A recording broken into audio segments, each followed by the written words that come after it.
தேவர்களுடைய தலைவனான இந்திரதேவனுடைய இந்திர சபை எப்பவுமே ஆடல் பாடல் இசை நிகழ்ச்சிகள்னு கோலாகலமா இருக்கும். அப்சரசுகளுடைய நடனம் பார்க்கிறவங்க எல்லாருடைய மனசு ஈர்க்கும்படியா இருக்கும். அந்த இடத்துல ரம்பை, மேனகை, ஊர்வசின்னு நூற்றுக்கணக்கான அப்சரசுகளுக்கு நடுவுல குஞ்சிகஸ்தலைன்னு ஒரு அப்சரசு இருந்தாங்க. தனக்கு கிடைச்ச சாபத்தால பூமியில குஞ்சரனுடைய மகளா அஞ்சனையா வந்து பிறந்தாங்க. ஒரு நாள் பர்வதமலையில சுற்றி தெரியறப்ப வாயுதேவன் அவங்கள பாக்குறாரு. அவங்களுடைய அழகுல மயங்கி காதல் வயப்படுறாரு. இவங்க 2 பேருக்கும் பிறந்த மகன் தான் ஆஞ்சநேயர்.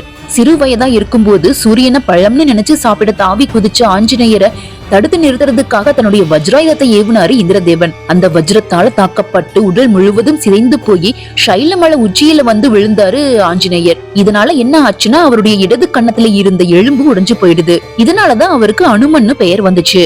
அனுமன்னா இடது கண்ண முடிந்தவர்னு அர்த்தம்.